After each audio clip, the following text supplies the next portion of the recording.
ठीक है, अपनी हेडिंग है भाई refraction through a rectangular glass slab. तो अपने पास एक रेक्टेंगल शेप की ग्लास की स्लैब है, ठीक, जिसकी थिकनेस कितनी है, टी, और इसका रिफ्रैक्टिव इंडेक्स क्या है, म्यू। तो अगर इसके इस साइड कोई ऑब्जेक्ट रखा है, इसके इस साइड कोई क्या रखा है, ऑब्जेक्ट, ठीक, इसके इस साइड कोई ऑब्जेक्ट रखा है और मान लो इस साइड से कोई इसको क्या कर रहा है, ऑब्जर्व कर रहा है, ठीक, इस साइड से कोई इसको ऑब्जर्व कर रहा है। तो जब ग्लास स्लैब बीच में पड़ेगा और उसके बाद क्या रहेगा, ऑब्जेक्ट, तो ऑब्जेक्ट की यहाँ पे शिफ्टिंग होती है, क्या होती है, शिफ्टिंग, जिसको हम लोग बोलते हैं नॉर्मल शिफ्ट। क्या बोलते हैं, नॉर्मल, सॉरी शिफ्ट नहीं, शिफ्ट, नॉर्मल शिफ्ट, ठीक। तो जो ऑब्जेक्ट है वो ऑब्जेक्ट कितना पोर्शन शिफ्ट होता है, कितना पोर्शन शिफ्ट होता है, इतना पोर्शन शिफ्ट होता है। याद रखना किसके तरफ शिफ्ट हो जाता है, ग्लास स्लैब की तरफ, ठीक, किसकी तरफ, जो अपन लोग किसी वाटर कॉलम में अपन लोग कॉइन डाल के देखे थे कि कॉइन ऊपर दिखता है, वैसे ही ऑब्जेक्ट की डिस्टेंस ज्यादा होती है लेकिन ऑब्जेक्ट कहाँ दिखता है, थोड़ा पास में। तो ये जो शिफ्ट है, शिफ्ट का वैल्यू अगर एक्स रखते हैं, क्या रखते हैं, एक्स, ठीक। तो शिफ्ट का फॉर्मूला आता है 1 - 1/म्यू इंटू क्या, टी। क्या आता है, 1 - 1/म्यू इंटू टी, यह आता है नॉर्मल शिफ्ट, ठीक। ये जो शिफ्टिंग होगा और इसका इमेज जो रहेगा वो यहाँ पे बनेगा, ठीक। अब अगर इमेज बना के देखनी है तो बिल्कुल बना के देख सकते हैं। पहले जो रे जाएगी वो कैसे जाएगी, ऐसे जाएगी। अब जो रे यहाँ से, यहाँ एयर था, तो एयर से लाइट किधर बेंड हो जाएगी, ग्लास, ये जो भी मीडियम है उसके अंदर की तरफ बेंड हो जाएगी, तो नॉर्मल की तरफ शिफ्ट होगा। तो जब नॉर्मल की तरफ शिफ्ट होगा तो ये रे किधर मुड़ जाएगी, ऐसे मुड़ जाएगी अंदर की तरफ, से ये मुड़ गई अंदर की तरफ। तो जाना कैसे चाहिए था, ज्यादा एंगल पे जाना चाहिए था, लेकिन गई कैसे, कम एंगल पे, ठीक। कहाँ तक, यहाँ तक। और इसके बाद जो रे फिर से बेंड होगी वो किधर बेंड होगी, अवे फ्रॉम नॉर्मल। तो रे को जाना कैसे चाहिए था, ऐसे, लेकिन वो बेंड हो गई किधर, अवे फ्रॉम नॉर्मल। तो अवे फ्रॉम नॉर्मल बेंड होने के कारण रे इधर से गई। तो जो रे इधर से गई ये तुम्हारी आंख में गई, रे इधर से गई जो तुम्हारे कहाँ गई, आंख में गई। थोड़ा सा अच्छे से बना लेते हैं, ये मान लो यहाँ से गई, ये तुम्हारे आंख में चली, ठीक। अब ये रे अगर तुम्हारे आंख में गई, तुमको जो इमेज दिखेगा वो किसके हिसाब से दिखेगा, इस रे के हिसाब से दिखेगा। तो जो इमेज बनेगा वो इमेज लाई करेगा कौन से पोजीशन पे, ये पोजीशन, ठीक। ऑब्जेक्ट कहाँ पे था, आगे, और इमेज कहाँ है, थोड़ा पीछे। जो शिफ्ट आया, शिफ्ट का वैल्यू क्या है, 1 - 1/म्यू इंटू टी, ठीक। लेट से इसमें वैल्यूज भी पुट करा लेते हैं, ठीक। तो you are observing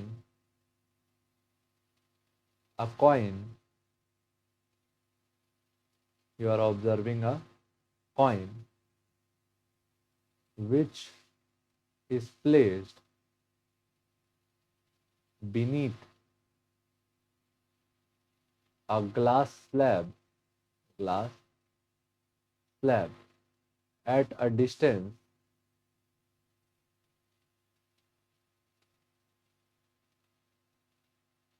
10 centimeter from the slab. If thickness of the slab, if thickness of the slab is 20 centimeter and your eye is 5 centimeter away, 25 centimeter away from the slab, find distance between image and I. ये तुम्हारा problem है, ठीक है। तो ऐसा system है कि यहाँ पे तुम्हारी आई है, आई से 25 सेंटीमीटर नीचे क्या है, एक ग्लास की स्लैब है, इन दोनों के बीच डिस्टेंस कितना, 25 सेंटीमीटर।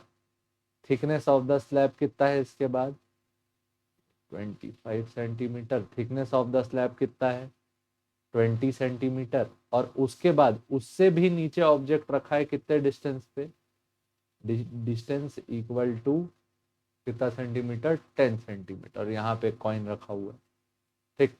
तो कॉइन सबसे पहले कहाँ शिफ्ट होगा, जब इसकी इमेज बनेगी। ये हो गया ऑब्जेक्ट, ये हो गया क्या, ऑब्जेक्ट। और इसमें और लिख लेना, refractive index of the slab, refractive index of the slab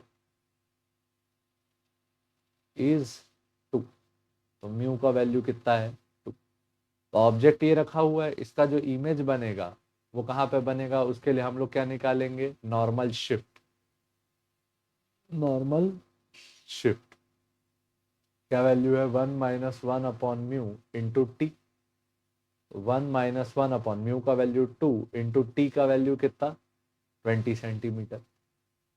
तो कितना आया, 1 minus 1 upon 2, 1 upon 2 into 20 centimetre. तो ये कितना हो गया, 10 सेंटीमीटर। कितना शिफ्टिंग आ गया, 10 सेंटीमीटर। मतलब कि ये जो ऑब्जेक्ट का इमेज बनेगा वो यहाँ पे बनेगा ग्लास से लगा हुआ, ठीक। तो ये बना इमेज, 10 सेंटीमीटर का क्या हो गया, शिफ्टिंग हो गया। अब 10 सेंटीमीटर की जो शिफ्टिंग हो गई, इसके बाद final distance of I and image कितना आ रहा है, 25 प्लस 20। ये 25 और ये 20। तो total distance between eye and image कितना आया, 20 सेंटीमीटर, ठीक। तो ये 20 सेंटीमीटर प्लस 25 सेंटीमीटर, तो टोटल कितना आया, 45 सेंटी। ये आया position of image with respect to eye, ठीक।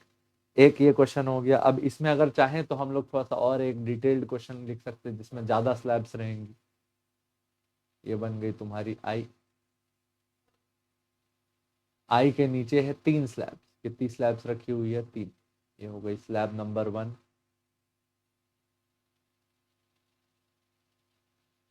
ये हो गई स्लैब नंबर 2, ये हो गई स्लैब नंबर 3, ठीक। स्लैब नंबर 1 का रिफ्रैक्टिव इंडेक्स है 3, स्लैब नंबर 2 का रिफ्रैक्टिव इंडेक्स है 4 और स्लैब नंबर 3 का रिफ्रैक्टिव इंडेक्स है 1.5। स्लैब नंबर 1 की थिकनेस है 6 सेंटीमीटर, स्लैब नंबर 2 की थिकनेस है 4 सेंटीमीटर और स्लैब नंबर 3 की थिकनेस है 3 सेंटीमीटर, ठीक। अच्छा, आई और फर्स्ट स्लैब के बीच का डिस्टेंस है 6 सेंटीमीटर। स्लैब 1 और स्लैब 2 के बीच का डिस्टेंस है 1 सेंटीमीटर। और स्लैब 2 और स्लैब 3 के बीच में भी कितना डिस्टेंस है, 1 सेंटीमीटर। और यहाँ नीचे ऑब्जेक्ट रखा है स्लैब 3 से नीचे कितने डिस्टेंस पे, 6 सेंटीमीटर, ठीक। तो यहाँ पे टोटल शिफ्टिंग कितने कितने बार होगी, 3 बार। पहला स्लैब 1 के कारण shift due to slab 1। Shift due to slab 1 क्या आएगा, 1 minus 1 upon mu 1 into T1। 1 minus 1 upon 3 into T1 का वैल्यू 6। तो ये कितना आया, 3 माइनस 1 बाई 3 इंटू 6। क्या आया, 2 अपॉन 3 इंटू 6। 3 1 ज़ा 3, 2 ज़ा 2, 2 ज़ा 4 सेंटीमीटर। पहले स्लैब के कारण कितना शिफ्ट आया, 4 सेंटीमीटर। उसके बाद shift due to slab 2, 1 minus 1 upon mu 2 into T2। क्या आया, 1 माइनस 1 अपॉन म्यू 2 का वैल्यू 4, T2 का वैल्यू भी 4। क्या आया, 4 माइनस 1 बाय 4 इंटू 4। 4 से 4 क्या हो गया, कैंसल। तो ये वैल्यू कितनी आई, 3 सेंटीमीटर। तीसरा, shift due to slab 3, 1 minus 1 upon mu 3 into T3। 1 minus 1 upon 5, 1 upon 1.5 into T3 का वैल्यू 3। क्या आया, 1.5 माइनस 1 अपॉन 1.5 इंटू 3। 1.5 के टेबल से कितने बार, 2 बारी। 1.5 माइनस 1 कितना हो गया? 0.5 इंटू 2, तो ये कितना हो गया? 1 सेंटीमीटर। अब देखो shift 1, shift 2, shift 3, total shifting कितनी हो गई? Total shift, shift 1 plus shift 2 plus shift 3, 4 plus 3 plus 1, total कितना सेंटीमीटर का शिफ्ट आया? 8 सेंटीमीटर। और ऑब्जेक्ट हमेशा किधर उठेगा बोले थे हम लोग? स्लैब की तरफ। तो ये ऑब्जेक्ट है तो इधर कुछ शिफ्ट आया होगा। अच्छा, शिफ्ट, टोटल शिफ्ट कितना आया? टोटल शिफ्ट मिला के आया 8 सेंटीमीटर का। कितने का आया? 8 सेंटीमीटर। तो यहाँ पर इतना टोटल शिफ्ट आएगा। टोटल शिफ्ट कितना सेंटीमीटर? 8 सेंटीमीटर। अच्छा, ओरिजिनल डिस्टेंस कितना है? अगर लिखें ओरिजिनल डिस्टेंस ऑफ ऑब्जेक्ट तो क्या लिखेंगे?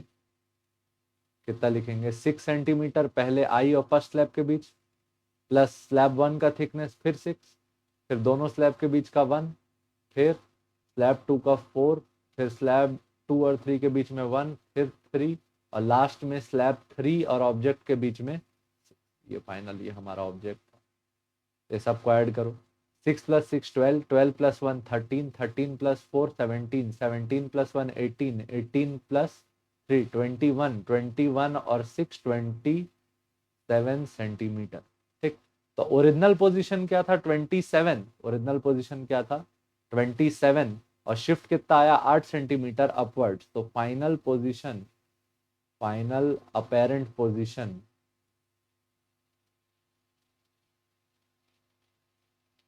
ऑफ ऑब्जेक्ट या फिर इमेज की जो लोकेशन है वो कितना आया? 27 सेंटीमीटर माइनस 8 सेंटीमीटर। तो ये वैल्यू कितना आया? 19 सेंटीमीटर।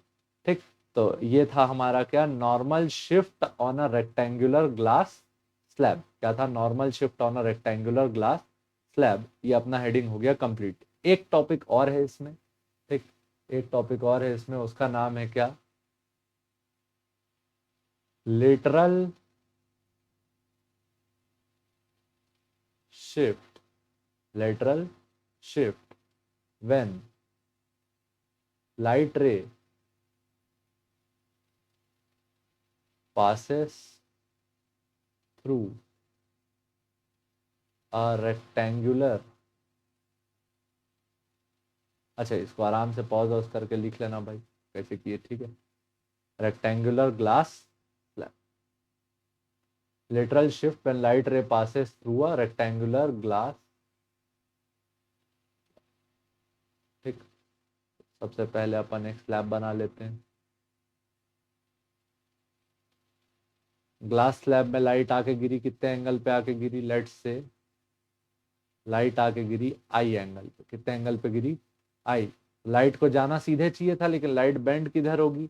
एयर से ग्लास जा रही है तो नॉर्मल की तरफ, लाइट इधर बेंड हो गई। ठीक, ये हो गया एंगल आर, ये वाले सरफेस में गिरी। ये हो गया एंगल ऑफ इंसिडेंस 2, लेकिन ये दोनों वर्टिकली अपोजिट एंगल होने के कारण एंगल I2 और आर क्या है? बराबर। अब लाइट को निकलना किधर चाहिए था? इधर सीधे, लेकिन मीडियम फिर चेंज हो गया। पहले एयर में थे, फिर ग्लास में गए तो टूवर्ड्स नॉर्मल घूमे, लेकिन जब ग्लास से वापस एयर घूमे तो किधर घूमे? Away from normal. तो अवे फ्रॉम नॉर्मल वाला लाइन कैसा दिखेगा? कुछ ऐसा दिखेगा। और देखो जो इंसिडेंट रे था वो भी कैसा था? ऐसा था। तो ये देख रहे हैं हम लोग कि जो इंसिडेंट रे है और जो इमर्जेंट रे है, ये कौन सी है? इमर्जेंट रे। ये क्या है? इंसिडेंट। तो हमारा ऑब्जर्वेशन है कि इंसिडेंट रे एंड इमर्जेंट रे, अंदर जाने वाली रे और बाहर जाने वाली ray, are parallel to each other. जो अंदर जाने वाली रे है और जो बाहर आने वाली रे है वो दोनों एक दूसरे के क्या है? पैरेलल। तो इन दोनों के बीच का ये जो डिस्टेंस है इसको हम लोग क्या बोलते हैं? टी। या फिर क्या लिख लेते हैं, टी नहीं लिखते, कुछ और लिख लेते हैं, क्या लिख लेते हैं, डी लिख लेते हैं, क्योंकि टी थिकनेस ऑफ स्लैब हो जाएगी। थिकनेस ऑफ द स्लैब क्या लिख लिए, टी। तो ये जो डी है हमारा, डी को हम लोग क्या बोलते हैं, लेटरल शिफ्ट। क्या बोलते हैं, लेटरल शिफ्ट। ठीक, तो ये हो गया हमारा लेटरल शिफ्टिंग। ठीक, ये हो गया लेटरल शिफ्टिंग। ये लेटरल शिफ्ट का जो वैल्यू रहता है वो रहता है d equal to T thickness of slab sine I minus R upon cos R. क्या होता है, d equal to T sine I minus R upon cos R. इसमें ये t क्या है, थिकनेस ऑफ स्लैब, आई क्या है, एंगल ऑफ इंसिडेंस, और आर क्या है, एंगल ऑफ रिफ्रैक्शन। ठीक, ये ध्यान रखना। अच्छा, इसके करस्पॉन्डिंग अगर तुम प्रूफ करना चाहते हो तो प्रूफ भी हो जाएगा। प्रूफ कैसे होगा, देखो ये वाला जो ट्राइंगल हो गया पहला, इसका नाम रख लेते हैं हम लोग क्या, ए बी सी। तो ट्राइंगल ए बी सी को अगर तुम देखोगे,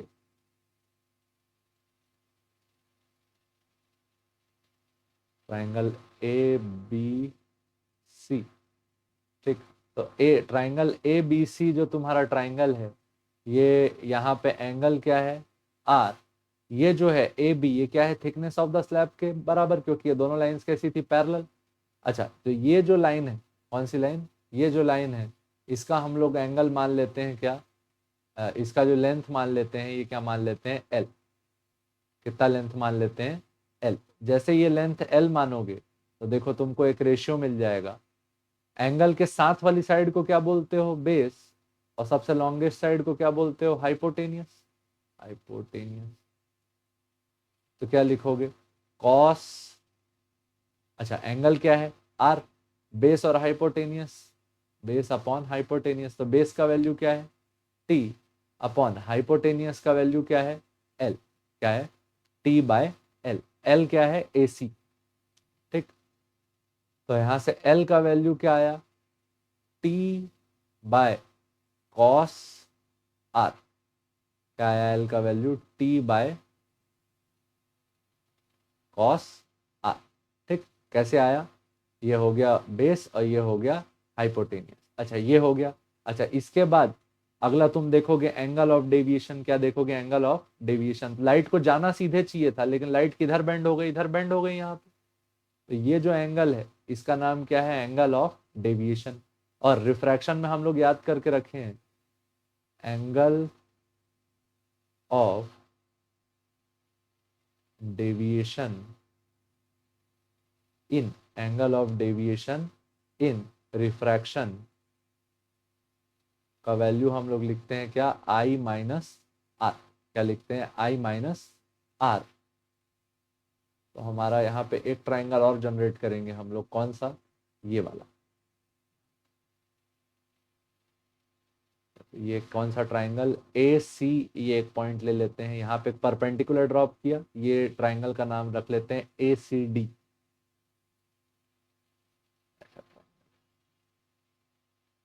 ठीक, ट्राइंगल का नाम क्या, ट्राइंगल ए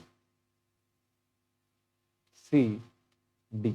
अच्छा, तो ए सी डी में यहाँ पे जो एंगल बना है इसका नाम क्या है, एंगल ऑफ डेविएशन। क्या नाम है, एंगल ऑफ डेविएशन। और ए सी की लंबाई अभी अभी तुम निकाले, ए सी की लंबाई क्या थी, एल। तो ये हो गया ए सी। ए सी की लंबाई क्या है, एल। और हम लोग को ये जो लेंथ है यही निकालना था, सी डी।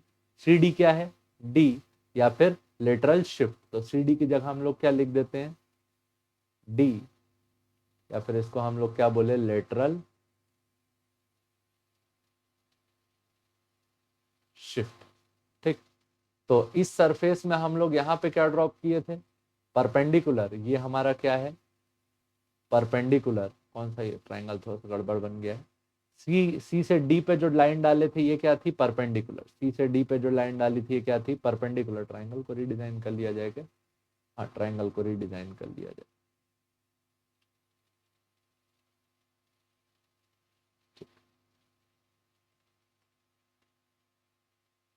परपेंडिकुलर,